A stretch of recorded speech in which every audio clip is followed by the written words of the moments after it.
So my name is John Costa and I'm here at the Documentary Media Centre. And what we're doing for 16 days as part of the Parallel Lives Network is having 16 days of activism. So I'm reaching out to various members of the Parallel Lives Network across 120 countries of the Global South, talking about lots of different issues, and obviously friends and colleagues and people that are use the Documentary Media Centre here or are members of the network in Leicester as well. And I'm delighted that this afternoon Delta has agreed to speak to me. Thank you very much. It's good to see you. We've just said it's snowing here in Leicester, so that kind of dates the day, I guess. It's we're recording this on Thursday, aren't we, for the 16 days thing? So it's a bit weird. If every now and again we look up, it's because we're looking out the window because it's snowing. So thanks for joining us.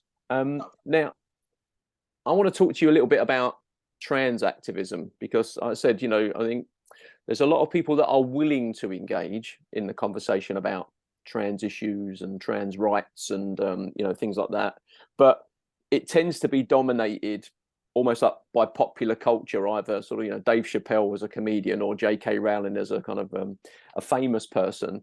What I seem to miss, when I'm researching or watching things or that kind of, is the real genuine voices of people that are living that issue, and what their views are and stuff like that. So really what I was after is a conversation with you this afternoon, if that's okay, just a little bit about what does it mean to you, what does it represent, the impact on yourself, and maybe what could people do. We hear this term about being an ally, but what does that actually mean, being an ally? Is that all right? So we can kick around some of those things. Okay, so do you want just tell us a little bit about yourself so it kind of sets the tone for people that are watching it? Yeah, so I'm Delta, I'm 19 and I'm a trans guy living in Leicester. I study journalism. I've been out as trans since 2020 and it's still something that is a strange concept to me. Growing up, I grew up female and now living the last 2-3 years of my life as male is very strange. I definitely see the need for trans activism, especially with the healthcare and the issues surrounding that. For example, they are giving first gender identity clinic appointments to those referred in January 2018, which means there's between a 5 to 7 year waiting list for a first appointment for trans healthcare, which is unacceptable. And it's the reason I believe that the suicide rate in trans people's lives is so high. And that really needs to be talked about and something needs to be done. Okay, that's great. So that kind of pretty much sets the tone for me. That's brilliant. Okay, so can I just unpick a couple of those things? So when do you identify as trans? Is that the terminology that you would use? I'm proud to be trans, but if Yeah. I can be seen as just a man, I'm fine with that. But Okay. being trans to me is something that I'm extremely proud of. It's something that I don't want to hide. Like, I don't purposely hide it from someone. When I first meet someone, I do like to know, by the way, I'm trans. Like, and usually you get a positive response. The few times I've not, it happens sometimes. Yeah, But I guess that's society as well, isn't it? People were talking about like trans people are getting a hard time all the time, and then you'll talk to someone like you just said there. Most of the time you get a positive response, sometimes you don't, but that's probably the same for any other kind of issue as well around racism or ageism or any of those, or disability, isn't it? I guess as well, very similar. Okay. but it's something that I'm proud. I'm proud to be trans. I'm proud to, support. I know quite a lot of my friends are non-binary or trans as well, so it's kind of nice to have this sort of little community in Leicester that we're all just, happy to be who we are. Cool. So when you started telling people that you were trans and stuff like that, was that based on the fact that you felt pressured to tell people, or is it something that you just felt it was the right time? Is it something you've been thinking about for a long time before you kind of did that? Yeah, so some of it was a little bit pressured. So I was being used my dead name, which is a name that usually trans people don't really refer to. It's usually the name given at birth. I was very uncomfortable using that name, so I just tell like a few of my friends. I was like, "Oh, actually, I'm not too comfortable with this name being used. Can you use this name instead?" And my friends at the time, teenagers, they gossip. So it got around, and then I felt more pressure to tell people because the more people knew. At university as well, I told my lecturers. that was like the first thing I did, is I told one lecturer, and then apparently another lecturer found out for some reason, who I'd not told. So it felt kind of, I had to tell someone to avoid confusion, because multiple names were being thrown around. So a lot of it was, I felt like it was time to tell someone, or time to tell people, like, okay, please use this name, these pronouns. But some of it at the start was definitely pressured. Yeah. And again, I guess it's that situation as well, isn't it, where you're talking college ID badges and university ID badges. You know, having worked at the university for the last couple of years and now kind of left, you know what I mean. So you know, what's your uni email? And you know, I've met too many international, particularly Chinese students who, you know, I pride myself on trying to learn their Chinese name rather than being called John or Brian or Mary. You know, so because it's easier at uni. So I think, you know, it's those kind of environments as well, isn't it, that makes you feel as if you have to conform, because if you don't tell and share and act openly, there's going to be that talking anyway. So it will come back and find you, and then people get the wrong idea, or they make up their own version of what it is as opposed to hearing it from you. Getting my uni ID change was like one of the hardest things, because they were like, we don't put preferred names on the system. You know, we can put it on there, but your legal name will still show up. And to me, that was really upsetting. Like, I spent ages messaging my faculty and kind of going back and forth with my faculty, like, can I get my preferred name put on? And they're like, yeah, sure, come in one day, we'll do it. Only to be turned away by someone at the desk saying, no, we can't.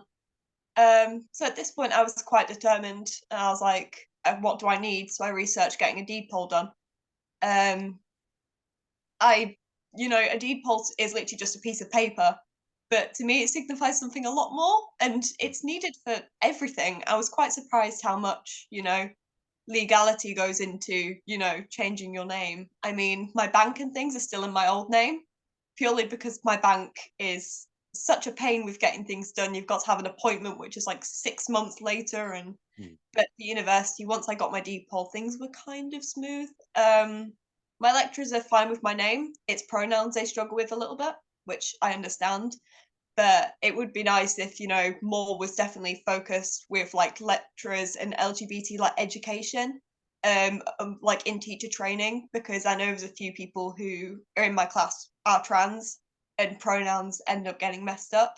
And as a trans person, it's like, if my pronouns and name aren't really given, it's kind of, I don't know, it just feels sort of like they don't care, or Is it that what just, you would class as an ally? Would you class someone as an ally who is willing just to put a little bit of time and effort into understanding, oh, definitely, as yeah. opposed to someone who goes like, "Oh, trans can do what they want, blah blah blah. I'll do this. Yeah, of course I'll buy that. You know, let me buy this. Wear a ribbon. You know, or wear a rainbow or whatever. You know, that kind of standard. I'm an LGBTQ plus ally. Well, yeah, are you? But you don't really understand it. As you've got the terminology as an ally, but you're not really taking the time to educate yourself and understand why that use of a pronoun, for example, would be really important to you.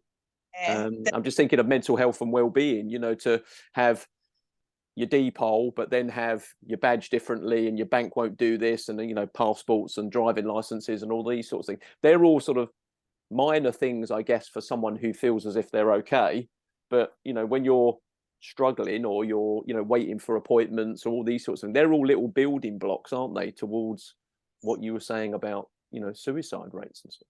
you raise a really good point here with buy this, buy that, because it's by like a trans person, or they've written it's LGBT. This is something that I personally really disagree with, because Pride is a protest, it's not for profit. I feel like Pride is definitely being capitalized, like you see on Pride Month, all the big companies change their logos to rainbow. It's a nice gesture, It's rainbow but washing, isn't it?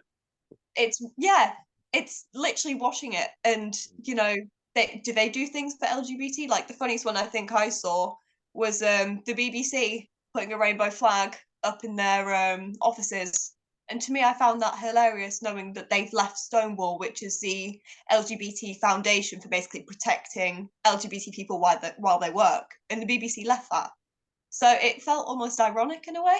But I do believe that, an ally is someone who is respectful and wants to listen and learn, rather than, oh, I'll buy this, I'll buy that. Like, we want people to spend time getting our names, pronouns right, maybe learning a little bit why we're activism, why we are protesting in the streets, why we are, trying to be heard in the issues within our community, rather than buying a rainbow pin. Like, it's a nice gesture, but you're not really solving anything by doing it.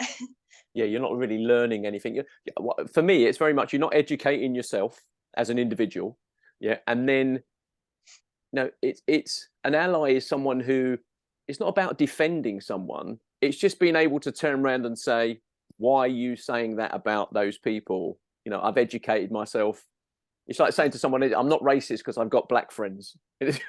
No, you can be racist, and I'm sure your black friends will be the first people to point out the fact that you are in fact racist.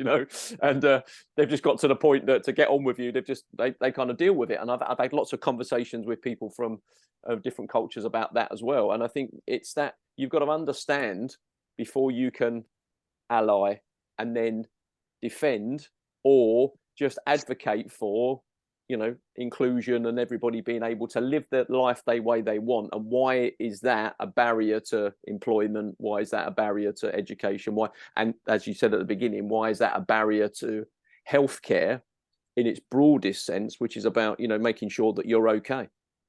Yes. So it's something that is still very, I guess it's kind of unwritten in LGBT, I guess you'd call it manifesto. It sounds awful.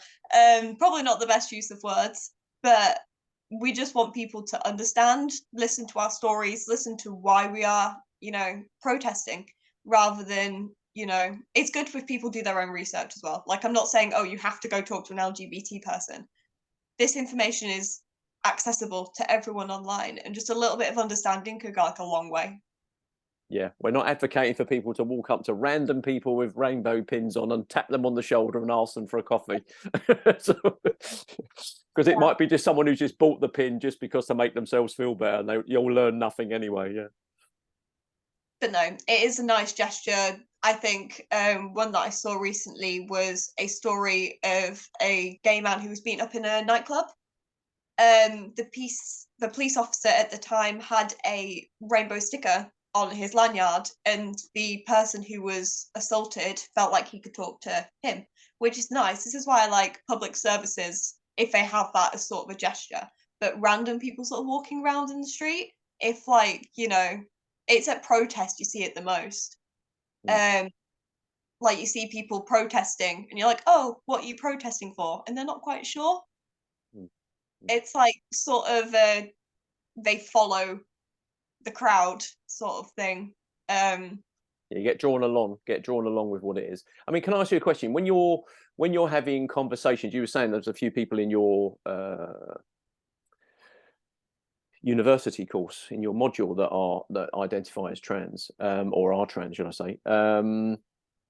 When you're talking amongst yourselves, do you feel that there's anything that needs to be done? For example, like, would an act help? Because I mean, I know over the years of being a freelance journalist, talking to people that are disability activists, for example, or things like that, they always say that they felt sometimes that once they got the act, everybody kind of gave up and just, well, because the act's there, people can't do that to us. In fact, that's what the time to really start the activism, because then you've got the law backing you up in order to bring about real change. So there's a lot of people that are quite sort of militant, I guess, around disability access at the time, feel like they've not achieved as much as they could have done, because people say, well, you've got an act now, we'll just kind of back off. I mean, when you're having that conversation, is it that kind of thing that you talk about when it comes to changing perceptions or society? I mean, the fact that LGBT people as a whole are being discriminated against comes under the Discrimination Act. But it still happens. I don't know why it still happens. It's something that I think, like, growing older with the generations is getting like a little bit more, used to. Like, I've grown up with LGBT in sort of everyday life. Like, I've grown up with it as a kid, to now. I don't see the reason that people feel the need to hate on a certain group of individuals for how they identify. That doesn't make sense to me. But I guess by being activists, what we want really is understanding, maybe a little respect. Like, I believe that LGBT education for lecturers as part of basic teacher training does need to happen in secondary schools, in, you know, colleges and universities, to make trans and LGBT individuals feel so much more comfortable in their education. Now, you were talking about doing journalism at university there. If you were to meet someone there and you say to them about, you know, being trans and you're a journalist and stuff, do you think there's an automatic expectation that you are going to be then a trans-driven journalist about that subject? And you might turn around and say, well, actually, I'm interested in climate change. It just, and this is the thing, isn't it? It's not, you know, who you are doesn't define what you do. Yes. You know what I mean? It doesn't mean because I'm a grey-haired 56-year-old white heterosexual male that I should be doing journalistic things about that subject. It's perfectly okay for me to talk about heritage or geography. So Do you find that quite frustrating as well? yeah, so a lot of people think like how you identify is like your whole personality. And I don't see that. I feel like it shapes me, but it's not my personality. Like, you know, I'm interested in art, journalism, music, gaming, and things like that. Climate change journalism, for example, which is something I'm quite passionate about. You know, I feel like LGBT issues I do report on sometimes, but I don't make it like everything I report on, because, you know, I don't associate myself with it as like, oh, this is my main personality, this is all I do, this is all I am. You know, I'm so much more than being trans, you know. I go play my card games every Tuesday, and, you know, I go for walks in the park, you know, like I am still a human. I have things I like to do. Just because I identify a certain way doesn't mean that's all I am. It's interesting, isn't it? I said that the reason I wanted to have this conversation with you was just to, I guess capture on film, even, or record the fact that, you know, having a conversation with someone who is trans is a conversation. It's just the subject will touch on that area. If we weren't talking about trans activism, we could be having a conversation now about any subject, and the fact that you're trans is irrelevant, you know. And I think this is what people miss, you know, as if you're something that's completely different and you have a different set of worldviews or moral code or any of that kind of stuff. And of course, it's not at all. Yeah. So like I am very proud, you know, I have my rainbow flags in the window. As you do. Very good. Like, you know, it just, now that I've found who I am, I'm more happy than I've ever been. Like if I went back to my 13-year-old self who was just so deeply unhappy with who they were, looking to now, that's why I'm proud, because, you know, I finally figured out who I am. And it's, I guess, I don't know, it's exhilarating, you know? It's just nice to have that, not sort of label, but be able to shape who I am now that I sort of understand my identity a lot more. Yeah. I guess also for your generation, it's quite. I read something interesting the other day, which is saying there's always been trans people throughout history. You know what I mean? It's just that, you know, as always with our society, and I guess pretty much driven by social media about tick this box, who are you? Who do you belong to? Who's your tribe? That suddenly, you know, being trans was an issue as opposed to something that it was always there throughout society, if you like. So that was an interesting article to read, kind of preparing for this conversation. But I guess also for your generation, it's quite difficult because you know, I'm 56. I mean, you said you're 19. You know, you could be my child. It's a very different maybe approach that you would get from me about being trans as opposed to your own experience. I mean, don't feel as if you have to share any of your personal experiences with parents and stuff like that. But I'm just saying, you know, parents when you were 13, for example, there's either that they want to be sympathetic and empathetic, but they kind of get the gay and lesbian bit, but they're not, well, maybe bisexual, but they're not sure about anything else, all of these other letters. And then there's that kind of, you know, oh, don't worry, you'll grow out of it, you'll snap out of it, or, you know, I mean, it's just a phase you're going through, like being a goth, or, you know, I don't know, you know, being a One Direction fan. There's it, but most of it's driven by most people's fear of not knowing themselves, so therefore they don't feel able to have the conversation. I mean, do you think that you talk about lecturers and teachers, maybe you didn't mention teachers, but college, schools and stuff like that, but maybe parents as well, understanding of these issues. Where's the information for them beyond them doing it themselves? It's not something that's already there. I mean, my main advice is if anyone has an LGBT kid or anyone who identifies as trans, like sort of in the family, ask questions. We're not scary people. We'd like to be asked questions because we would prefer it if you ask us and get the information from a source that probably may not be correct. There's a lot of misinformation and stigma, especially online, about identifying in different ways. So one thing I found helpful was there's an LGBT centre in Leicester. You can literally search it up on Wellington Google. Street. Yeah, it's just the LGBT Foundation.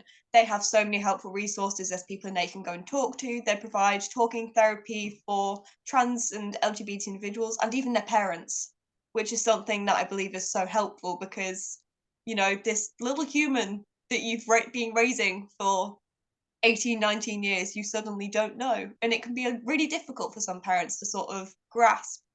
So I believe having those therapies available is really, really helpful. Yeah. I feel like it needs to not be stigmatized because, it's difficult for the parents. The child they knew is kind of not now. So I feel like any therapy for parents who have a trans kid or an LGBT kid shouldn't be frowned upon. Like, they need time to understand. It may not be within their generation. They need time to understand. In my case, my family is extremely supportive. Takes a little bit of getting used to, which I completely understand. Like, they've called me by a different name for 18, 19 years. So I'm really grateful with how understanding they've been and how supportive they've been. Just having that sort of environment where I can reach out to someone if I do need help and know that I'll be respected and supported no matter what really does mean a lot. What do you think could be done more of or better to be able to make the way you live your life every day better? Honestly, simplicity of getting name changes done. That's one thing that I am really struck down by at the minute. Lectures and uni, it's all sorted out. My work, call me by my preferred name, that's fine. But any legal stuff, so NHS, my bank, all these letters come through my old name, and it just sort of, it's strange because I look at the name and I'm like, well, that's not mine. And it's strange because it's like two different people associated with you. You've got who you actually are and who you used to be. And it's sad looking back on that sometimes, knowing how unhappy you were. But getting your name changed for your bank, which is like the main thing you need to do. It goes bank, driving license, NHS. And sort of you have to do it in a certain order because like they demand letters from your bank and things. And that's one thing that I am struggling with, and I know a number of trans people have struggled with getting their name changed. And the whole process should be made simpler, or we should at least be given some sort of support by the banks or by university, or just a helpline that can maybe help out with these issues. Because, I'm 19, I don't know how to do everything banking, I don't even know how to pay taxes at this point.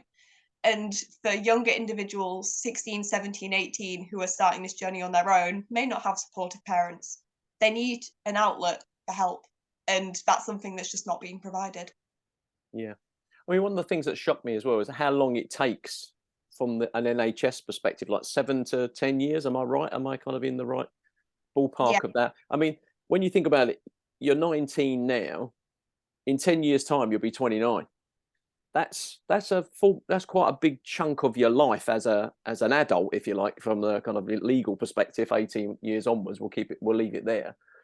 To not be recognised, officially or supported medically as to who you are. That's to me, that always seemed one of the things that's wrong. If you were able to speed that process up, even if you halved it, you know what I mean? That would help a lot with mental health and well-being and stuff. And I want to come back to that, that high suicide rate that you were talking about there. Ultimately, there's a solution to that, isn't it? And it's because there's too many barriers and you feel like you're you are on an unequal race to everybody else in order to access the care for your health, which under the NHS should be free for all of us, wherever we are. It's definitely 2 steps forward, 1 step back with getting things done. So I got my name changed at uni, got my name changed by deed poll, can't get it changed at the bank, step back. And it's intimidating, because once you get knocked back once, you're like, how many times am I going to get knocked back? I mean, I changed my name legally February this year, and I am still awaiting an appointment from the bank to get it changed there. I've got all the documents I need. It's a 15-minute appointment, but no one will see me until 2023. And I think that's ridiculous. Like, I know there's a backlog because of COVID, but it is the most simple process. They just won't give an appointment. And it's horrible to wait. It's just sort of, but your bank is something you use every single day. You've got your name on your card, your bank when you log in on your phone, letters, emails. And that's literally the only thing that reminds me of my old name is my bank, because I get like my email statements and things. And it's something that just shouldn't happen. There should be a way to put a preferred name on your bank account and get things done that way. But sadly, there isn't. But Okay. yeah. So listen, thanks for talking to me. I really appreciate it, because like I said, when we met, I think I was doing a talk, wasn't I, to you when you were in the first year, and you came up and spoke to me afterwards, and like, I want to be a journalist, and can I come and hang out with you and do stuff at the Doc Media Centre? And it's great because you've got some named pieces in our latest Heritage Action Zone newspaper as well. And so it's just about going on that journey. And I think one of the first things I said to you is, I'm an old guy, what I mean? Bear with me. This is all new, and you're going on that journey. And I think that's what it's about, isn't it? Being willing to go on the journey with people and say, look, I'm not going to get it right all the time. I might get a pronoun wrong here and there, but that's not because it's deliberate. It's I'm trying to educate myself before I can educate other people. And that's really all you're saying, isn't it? You just want people, if they're going to be allies, then don't be pretend by buying something that's rainbow patterned, have a conversation, but also get to know things and then engage people in conversation and say, what can I do to support you? And sometimes it might just be, you exist. You know what I mean? That's one person out of 8 billion who, doesn't want me dead, or, is happy for me to exist. Because sometimes I think with popular culture, it's very much driven by the comedic side of, trans, as opposed to the fact that you're, real people. One of the best things you actually said to me, and I'll remember this, is when you first invited me to the Doc Media Centre and you asked my name, and I told you my dead name, and you're like, no, your real name. And that's one thing that's always stuck with me, is just how supportive I felt in that environment. And that's why I love working with you, because I know that no matter what, I will always be supported in my identity, and I can follow that through my journalism. Like, I've got pieces published in my preferred name, and seeing that on a newspaper was just amazing to me. Like, I've got it framed at the minute. It's just something that I'm so proud to have. A lot of people don't have the opportunity to see their name printed and published in a newspaper that hundreds of people are going to see, and to feel that was amazing. And it's an experience that I don't think I will ever forget. Brilliant. Well, thank you for that. That's very kind. But we're at the start of this journey, aren't we? So let's see where it goes. And I'm sure this will be the first of many conversations that we'll have, journalistic related and touching on trans activism, I think, because it's an important subject that we need to make sure that we normalize the conversation around it, and it's something that we put out there. So I'm delighted that we can put this into the 16 days of activism, and thanks very much. Not a problem.